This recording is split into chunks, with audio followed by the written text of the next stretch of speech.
What it do, what's up, your girl G here. Welcome back to my channel. Okay, coming to you guys to try to knock out a few videos. I'm going to review Real Housewives of Beverly Hills right now, and then I'm going to try to get into a little bit of a couple of hot topics, hopefully, and we go, come together and shoot the shits, all right? That's what I call it.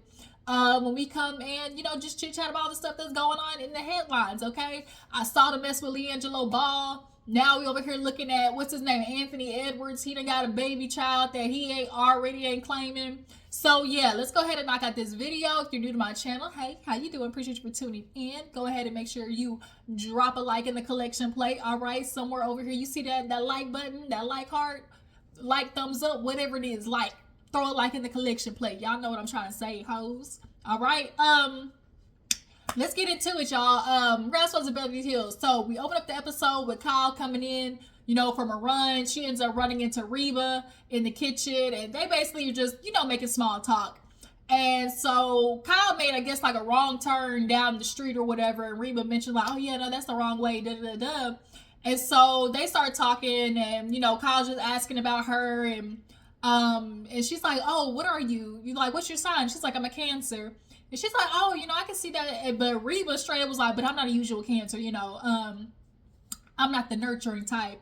And the minute she said it, like, you can see on Kyle's face, there was almost like a little bit of a, like this woman actually admitted something that Sutton, consequently, was complaining about from her mother. So the fact that she's like, I'm a Cancer, but I don't nurture nothing, it was just quite ironic. So,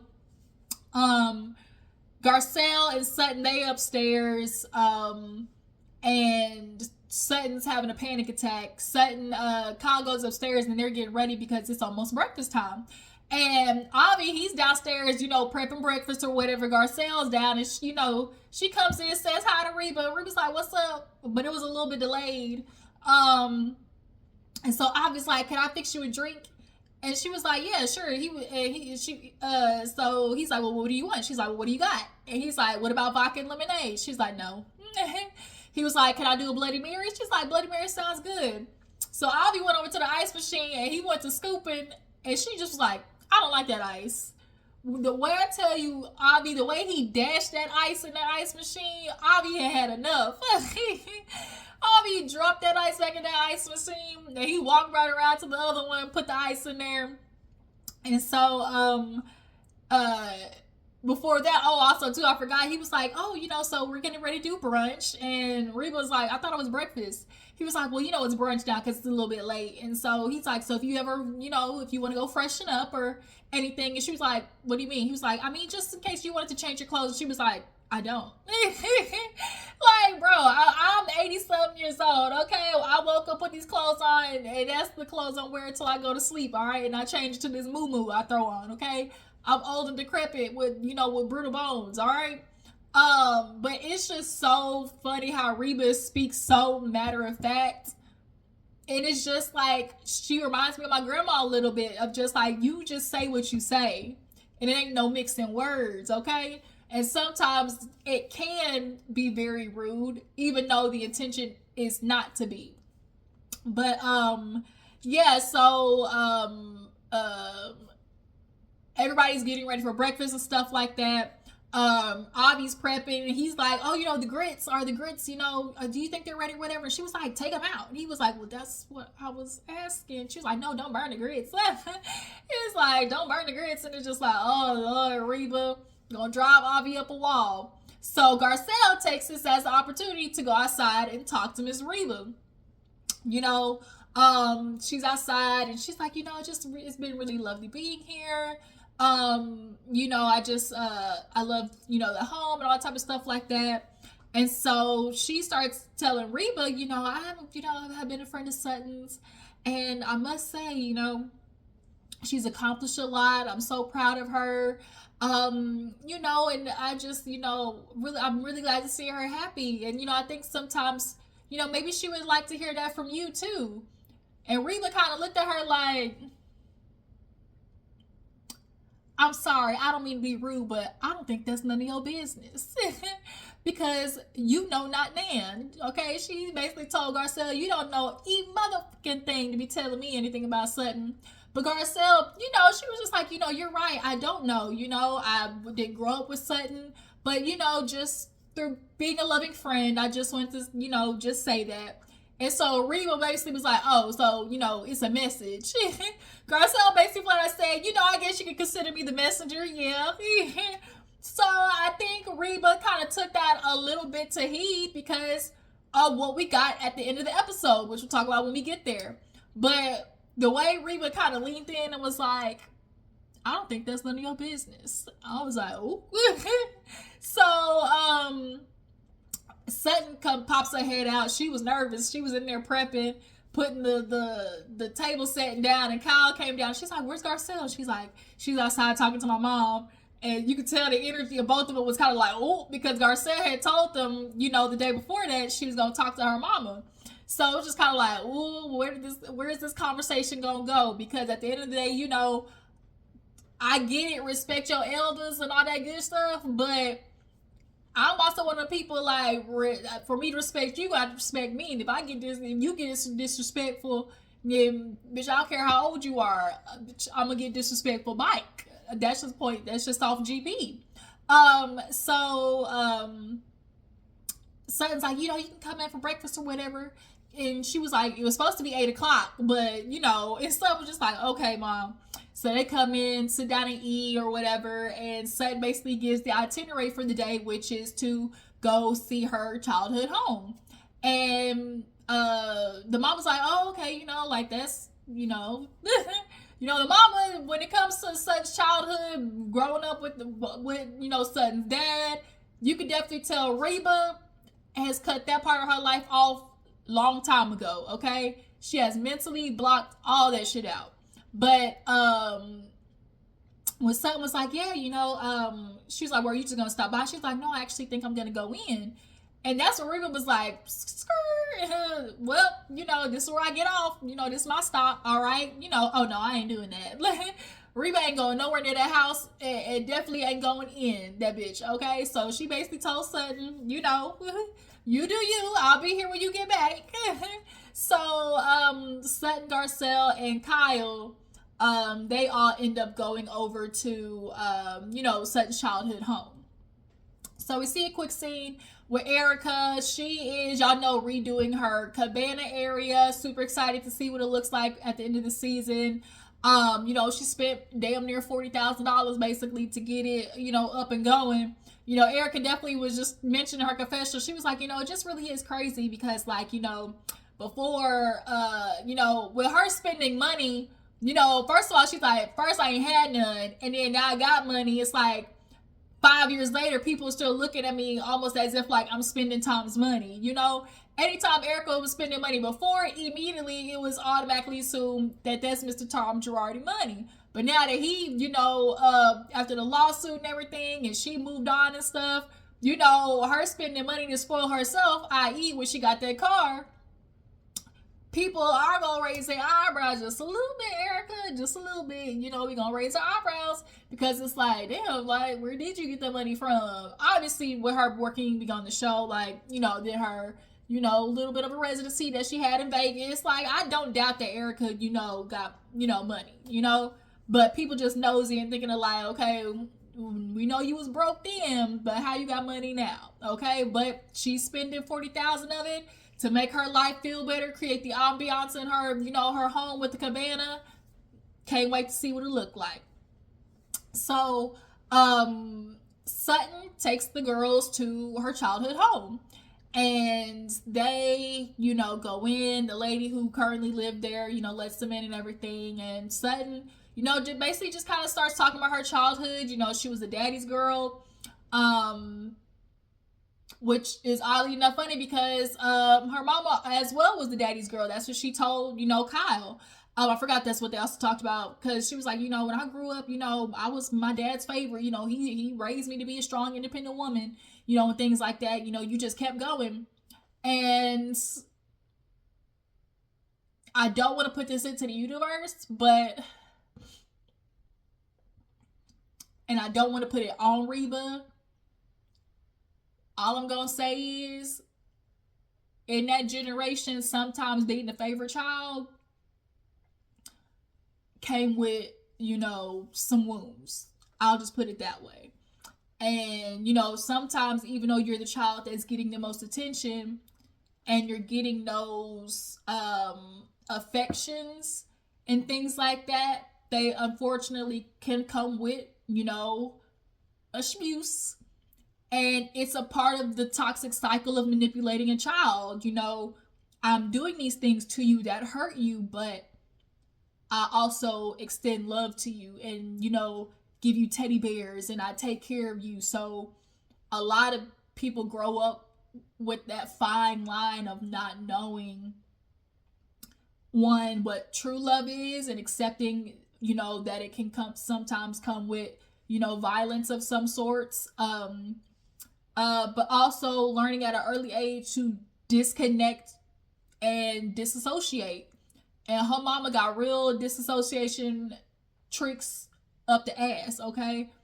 You can tell mentally she just is turn off real fast.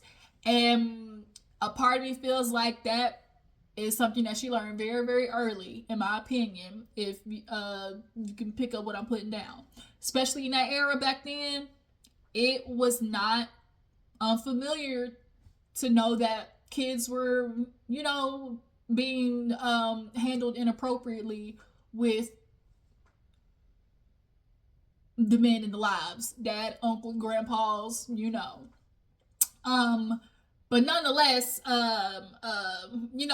Sutton discusses being her dad's, daddy's little girl. They made crab cakes together, and it was kind of one of their things. Like, she brings him to the room in which he ended up offing himself. And she was like, I remember one day, he was just laying down, and I was saying, bye, Dad. And usually we just kind of, I walk and I do this little, handshake. But she was like, he didn't lift up his hand that time. And then, I just kind of grabbed his toe and was like, bye, Dad. And she was like, the next day he was gone. And she was like, the fact that he just didn't like lift his head up, didn't, give me a hand to shake, like, maybe had I just spent like 5 more minutes. And I'm sure there's a lot of times with people who are the survivors of, somebody who unfortunately takes their own lives. You're constantly thinking about what could you have done to help this person. But Sutton explained it, he had major depression disorder. And as somebody who struggles with just depression and anxiety myself, having major depressive disorder, like I could imagine he was a vegetable. And she even said that they had to get him help and throw him in the car sometimes and take him to get help, Then not to mention he's soothing with alcohol and sleeping pills and things like that. It's giving also your daddy has possibly like, bipolar disorder or something like that, because in those situations there are very huge just like pendulum swings. It's like, manic and then depressive down, in the dumps doing nothing, and so when Sutton kind of explained that his recovery was very, sporadic and stuff, it just kind of made me think like possibly, obviously, mental health besides just the depression was involved in that too. But trying to soothe yourself with alcohol and sleeping medication and things like that, it's not going to do you any good. So, Sutton does say that she actually resents her mom a little bit because she was there.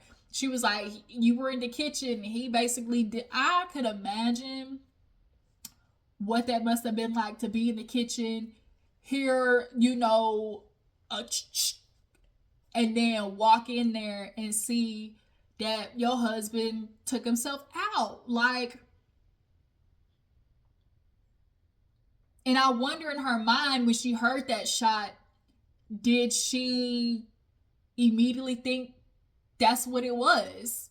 Was her first thought I wonder what her first thought was, especially with her being somebody who's in the, mental health field, But yeah, Sutton says she kind of resents her mom because it's like, how you a therapist, a psychologist or whatever, and it's like, my dad here, he got issues, and he can't, help himself. But, Garcelle, through her conversation with Sutton's mom, I'm going to take a little bit of a tangent and say my opinion is a little bit different than Garcelle's, which Garcelle feels like the mom was jealous of Sutton and, her husband's relationship. I'm going to say a little bit different than that. I actually think just like, Sutton resents her mama, for how she couldn't help her dad.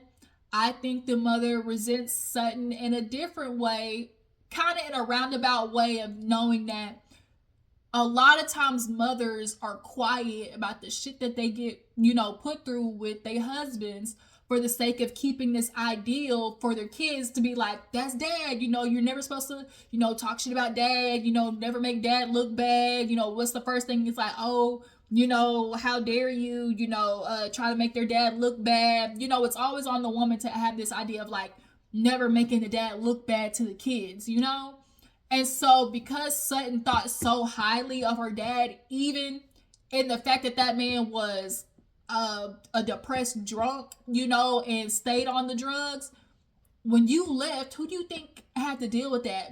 Sutton. I think that's one thing that Sutton also maybe doesn't consider, and why she was surprised when her mama was like, I was glad he was done. I was tired of him, She was like, do you miss him? And the mama was like, no. Sutton, I don't think you would consider what your mom potentially went through when you weren't at the house with a man, especially back then, who don't handle their mental health issues, who's on, sleeping medication and alcohol. Y'all get what I'm saying? I'm sure your mama was dealing with a lot of shit, Sutton. And so, I think for her, the mom struggles with, understanding that growing up, Sutton had the daddy-daughter relationship, but she knew that other man and had to deal with that. And so I think sometimes, moms don't mean to, but they kind of reverberate that energy or just carry that energy of just like, it's just angst and really just like frustration of knowing who that motherfucker really is, but having to keep quiet so your kids don't look at him different. That's what I think, is happening with Sutton's mom, and just like kind of the disconnect between them and the dad and things like that. It definitely is women who be jealous of their daughters in a relationship that they have with, their dads and things like that. It's definitely, them hoes be out there, okay? But I don't think it was necessarily jealousy in this instance. I just think Sutton's mama, dealt with a very damaged man and did what the patriarchy says do, which is just make sure he look good, right? Take care of him. And all in the meantime, mama getting her head knocked between the washer and the dryer, okay? But nonetheless, that's my opinion on that. But, Sutton's in the house and just feeling like, dang, if only I just had a couple more minutes with him.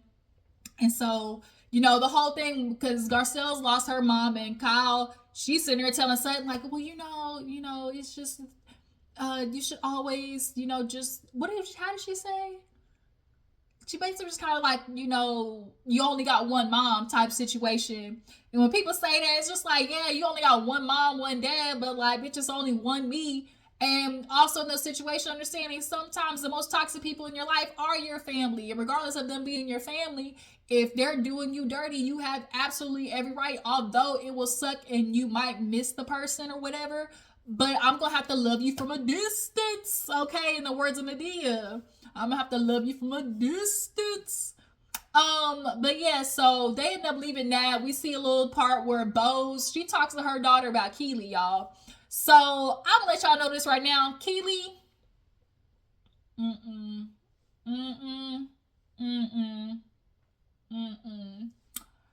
I'm telling you, Keely is giving me Louis vibes from like Louis with Teresa and her love bubble, okay? Teresa and her love bubble was scam ass Louis. Keely is giving used car salesman, and it's giving I see me a rich woman that I can have kids with. And shout out to Rodney, shine a light. He trying to shake them purse strings. Okay, we have seen the tides have turned. The men out here become the new gold digging bitches. All right, these dudes are seeing women. Rachel Lindsay. Okay, you know, taking them for their coin. Old girl from the home shopping, not home shopping network. Y'all know old girl from flipping houses or whatever. On her third marriage, and he trying to shake up her strings. It's giving Keely say, you know, I want to pass on my DNA. It's giving Keely wants to have this kind of like status of a black rich baby, a nepo baby, and understanding having a baby with a woman that he knows can handle on her own. That's what a lot of these niggas do too. They'll find a woman who they know can handle it on their own, and they'll get her pregnant, and then, yeah, play cool for a little bit, but bitch, Keely gonna dip on that ass. I'm already telling you, Keely. And then the fact that they said I love you to each other, But she asked the daughter how she felt about him and potentially having a baby, and she was like, you do have a lot of love to give, and now that I'm gone, a baby could be receiving that. And so the daughter kind of said, yeah, but I'm gonna say no. Hell to the nah. I'm sorry. I got my good eye on Keely. You cannot trick me. You cannot trick me. So speaking of, Boz is talking. They have a cute little girl chat. I thought it was just so funny. Hens cackling, just having this little girl chat moment. They all sat down. It was Erika, Dorit, and Boz. And Boz is like, so here we go. And the girls, they just kind of leaned in. And she was like, why are y'all looking like that? When they just kind of like came together, it was too funny to me. But so she's like, okay, so me and Keely having baby talk. But the thing is, we ain't even told each other I love you.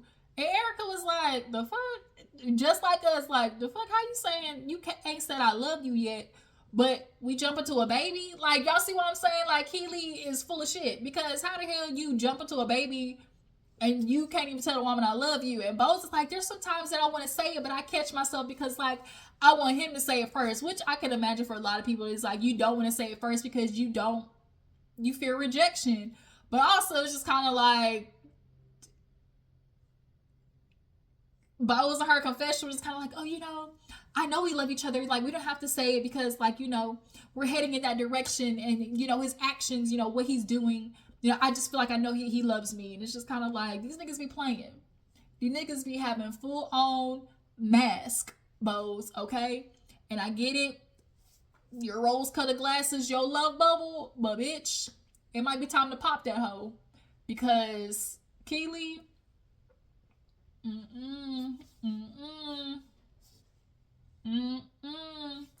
So now Dorit was like, well, bitch, I got news too. And she was like, I talked to PK. And everybody was like, wait a minute. And so Erika was like, okay, bitch. And she took a drink. So she's like, so me and PK talked. And it literally was like, Erika was like nothing happened. Well, I tell you, Erika can finish Dorit's sentences with the bullshit with PK. And Erika and Boz said, girl. No. As Boz said, the art of war. She was like, Dorit want to sit there and be like, that's not who PK is, So Erika was like, so who's this PK? And she was like, that's just like, ranting PK. She's feeling like PK just messaged her with that email just based off of possibly either being angry or ranting. And it's like, even still, that nigga is telling you, even in a rant, how he's feeling, and she's like, PK, he's just not like that. And Boz is like, the devil is a lie. The motherfucker ain't like that. The devil is a lie.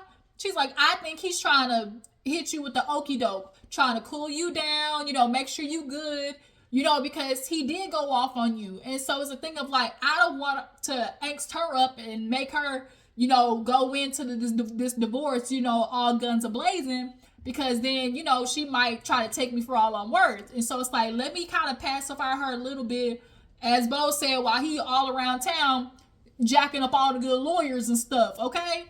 And Erika is screaming her confessional, talking about, I don't know how many more times I gotta tell these hoes, take shelter. Take shelter, bitch.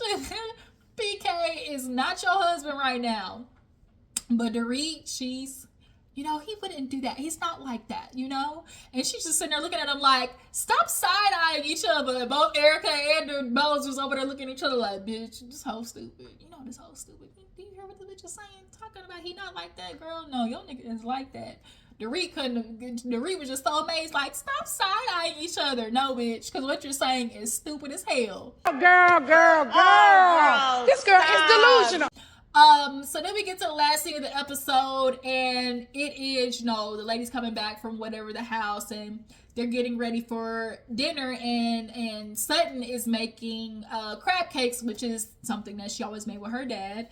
And the mom comes in, and this is kind of Sutton's opportunity to finally get off her chest what she got to say. So she's showing the mom, you know, her collection. She's doing certain capsule collection releases. And she's just like, you know, it was really hard, you know, doing this. And the mom's like, oh, so it's kind of like beef. And she's like, huh? She's like, yeah, where they put on the label made in U.S., but it's really, you know, from somewhere else. And Sutton was like, okay, I mean, I like beef, but I guess, you know. And Sutton was just really kind of fishing for her mom to be like, you know, good job. But it didn't necessarily come out. So as she's cooking, she finally tells the mom, you know, like, you know, it's just, you know, sometimes just to hear you say, like, you know, I'm proud of you, you know, I don't hear that. And she was like, well, I don't need to. And she was like, well, why not? She was like, why do I need to tell you I'm proud of you? You know that. And it's kind of like one of those things where it's almost like where somebody's like, why do I need to tell you I love you? Like, you know that I love you. And it's like, but some people's love languages are words of affirmation, you know. Just hearing it, you could love somebody all day, but saying it doesn't hurt either. It's still like a reassurance thing, you know. And so Sutton basically tells her mom, she was like, because the mom was like, I just feel like it's really just in trite. People just be throwing words out there. It's almost like I love you. People use that word too freely. Now I do agree with that. A lot of bitches be throwing out I love you, and a lot of men be throwing out I love you and don't mean a goddamn thing, you know. But it doesn't take away from the fact that it's still words that a lot of people want to hear and feel. Because it's almost like, because as a kid, you know, it's like a parent can do all these things for you all day, take care of you, put a roof over you, like do all these things, you know, take you to practice, give you the birthdays and all that type of stuff. But still, as a child, you know, wanting to hear I love you, I'm proud of you, all those things don't go away. And so she was like, you might think that it's trite, but I don't think it is. You know, I tell my kids I love you and I'm proud of you all the time. And so the mom was like, okay, I'm proud of you. It was so short and sweet. And so the son was just like, you know, I just really want to hear it. And, you know, going forward, you know, I'm having a collection. I know you don't like to fly. I know you don't like to travel. And she was like, no, I'll travel. And in my opinion, that was Sutton's mama's way of kind of giving her the I'm proud of you without necessarily doing super sentimental, you know, because she explained to her, you know, Sutton, like, you know, girl, I grew up in World War II post. So, like, in war and battle, we ain't got time to be, you know, having emotions and feelings and all that type of shit. Like, you get up and go. We in survival mode. And so when you're raised like that, you're always going to be in that mode of just like, go, go, go, go, go. And you don't stop and take time to breathe or handle your emotions and things like that. So, you know, Sutton kind of, you know, took that in or whatever. But they ended with a hug and everything was good. It was a little bit of a step forward, okay? So after Sutton hugged the mama, she went to go get everybody else. They nosy asses around the corner. And it's Avi, Kyle, and Garcelle, and she walked around the corner, the hoes scattered like roaches, okay? And so she was like, y'all can come eat. And Garcelle was like, well, I have to talk. She was like, it was fine, or whatever. So then they sit down, and they eat the crab cakes or whatever. I forgot what they were talking about at the end of the episode. What the fuck were the hoes talking about?